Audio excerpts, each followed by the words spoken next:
नंतर आज तुम्ही पोहरादेवीमध्ये आलेले आहात, तुमचा काय उद्देश आहे? आम्ही पोहरादेवी या ऊर्जास्थळावरती आमच्या प्रेरणास्थानावरती आम्ही आलेलो आहोत। संत सेवालाल महाराज ज्यांनी या समाजाच्या उन्नतीसाठी, अखिल मानवजातीच्या उन्नतीसाठी कार्य केलं, त्यांच्या समाधीचं आम्ही दर्शन घेतलेलं आहे। या 18 पगड जातींच्या सर्व ऊर्जास्थळावरती आम्ही जाणार आहोत। सकाळी सिंदखेड राजाला आम्ही राष्ट्रमाता जिजाऊंच्या स्मृतीस्थळावर गेलेलो होतो, जन्मस्थळावर गेलेलो होतो। आम्हाला या राज्यकर्त्या लोकांना हे सांगायचं आहे की हा बहुजन महाराष्ट्र आहे, हा 18 पगड जातींचा महाराष्ट्र आहे। महाराष्ट्र म्हणजे काही ठराविक वर्गाची मक्तेदारी नाही। महाराष्ट्र हा तांड्यावरती, वाड्यावरती, वस्त्यावरती असणारा हा महाराष्ट्र आहे। बलुतेदार, अलुतेदार, भटक्या विमुक्त जाती जमातींचा महाराष्ट्र आहे। अर्ध्याहून जास्त लोकसंख्येचा महाराष्ट्र आहे आणि या महाराष्ट्रामधल्या या अर्ध्याहून जास्त लोकसंख्येचा जो संविधानिक अधिकार आहे, हक्क आहे, ही लोक आजही शारीरिक श्रमाचं काम करतायत। आमच्या महिला आजही रानूमाळ हिंडतात, काम करतात। आजही आम्हाला या स्वातंत्र्याची फळं चाखता आलेली नाहीत। आजही आम्हाला आमच्या हक्क आणि अधिकाराची जाणीव झालेली नाही।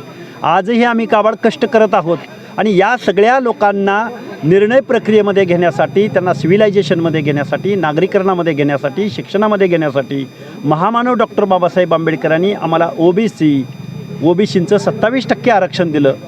ही गोष्ट आजच घडते असं नाही। देशाला स्वातंत्र्य मिळालं, घटना अंमलात येत होती, त्यावेळी 340व्या कलमामध्ये ओबीसींना आरक्षण देणारे बाबासाहेब, 341-42मध्ये ST-SCला आरक्षण देणारे बाबासाहेब, या 340व्या कलमाची अंमलबजावणी या देशातली लोक करत नाहीत म्हणून डॉक्टर बाबासाहेबांनी आपल्या कायदेमंत्रीपदाचा राजीनामा दिला। माझ्या या ज्ञाती समाज बांधवांना, 18 पगड जातीच्या लोकांना, सर्व संत महंतांना, सगळ्या लोकांना आमची कळकळीची विनंती आहे, आपल्या पुढच्या पिढ्यांना जर आपल्याला काही आपले हक्क अधिकार अबाधित ठेवायचे असतील तर तुम्ही या लढ्यामध्ये उतरलं पाहिजे। आपल्या दैवतांचा आपण आशीर्वाद घेतला पाहिजे। आपला इतिहास मोठा आहे, आपली परंपरा मोठी आहे। पोहरादेवीमध्ये आल्यानंतर पोहरादेवीमधला हा मेसेज फक्त महाराष्ट्रापुरता राहत नाही, हा संपूर्ण भारत देशामध्ये जातो। कारण माझा बंजारा समाज हा फक्त महाराष्ट्रापुरता नाही तर अख्ख्या भारत देशामध्ये माझा बंजारा समाज आहे। आणि या म्हणून तीर्थक्षेत्रावरती आम्ही, खरं तर मी आणि माझे सहकारी नवनाथाबा वाघमारे आम्ही 9-10 दिवसाचं उपोषण केलं। 4 दिवस आम्ही जालन्यामध्ये उपचार घेतले।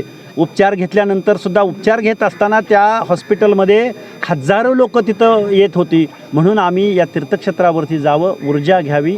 जात येत असताना आधीमध्ये जेवढी गावं आहेत तिथं सर्व या लोकांना एकत्रित यावं, संबोधित करावं, आपल्या हक्क अधिकारावर बोलावं, म्हणून आम्ही आज पोहरादेवीला आलेलो आहोत। आणि आम्हाला इथं आल्यानंतर इथल्या सर्व संत महंत मंडळींनी, इथल्या सर्व नेतृत्वानी आमचं उत्स्फूर्त असं स्वागत केलं आहे। त्यांचं आम्ही मानावं तेवढं आभार कमी आहेत। ही सगळी लोकं पुढं येत आहेत, सगळी लोकं पुढे येऊन 18 पगड जाती एकत्र। प्रकाश आंबेडकर यांनी सुरुवातीला मराठा आरक्षणाला पाठिंबा दिला होता, मात्र आता ते आरक्षण रद्द करण्यात यावं आणि ओबीसीमधून त्यांना आरक्षण देण्यात येऊ नये अशी मागणी केलेली आहे। हे बघा, सन्माननीय बाळासाहेब आंबेडकरांनी नेहमी ओबीसीचं ताट हे अबाधित राहावं अशीच भूमिका घेतलेली आहे। कारण या ताटामधून तुम्हाला संविधानिकरित्या देता येणार नाही अशी माझ्या माहितीप्रमाणे बाळासाहेबांची नेहमीची भूमिका राहिलेली आहे। रक्तनातेसंबंधातील ज्यांना आरक्षण दिलं जाणार होतं त्या संदर्भात आक्षेप घेतलेला आहे आंबेडकर नाही। बघा, सगळे आणि सोयरे, आपल्या माझ्या या विजय एनटीमधल्या बांधवांनाही माझं सांगणं आहे, सगळे आणि सोयरे, सगळे म्हणजे दुधाचे आणि रक्ताचे, सगळे या शब्दाची अशी व्याख्या आहे। आणि सोयरे म्हणजे लग्न झाल्यानंतर एकत्रित झालेले सोयरे।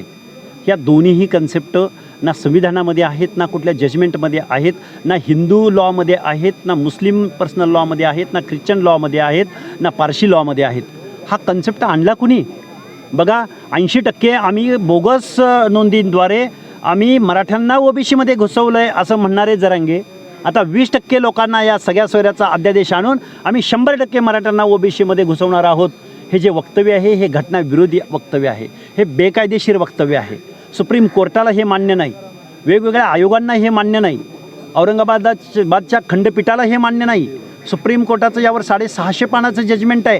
तेव्हा आमच्या 18 पगड जातीचं ओबीसीचं विजयंतीचं हे आरक्षण, या आरक्षणामध्ये जर मराठा समाज घुसला तर आमचा हा बंजारा, आमचा हा वंजारी, आमचा हा धनगर, माळी, साळी, कोळी, गावगाड्यातला बलुता, अलुता, भटक्या विमुक्त जाती जमाती, अ प्रवर्गातली माणसं, ब प्रवर्गातली माणसं, क प्रवर्गातली माणसं, ड प्रवर्गातली माणसं, अरे प्रत्येकाची एक वेगळी स्पेसिफिक आयडेंटिटी आहे, प्रत्येकाचं एक नेचर आहे, प्रत्येकाची एक कल्चर आहे, प्रत्येकाची एक संस्कृती आहे, देवदेवा काय, धर्म आहे, लग्न पद्धती आहेत.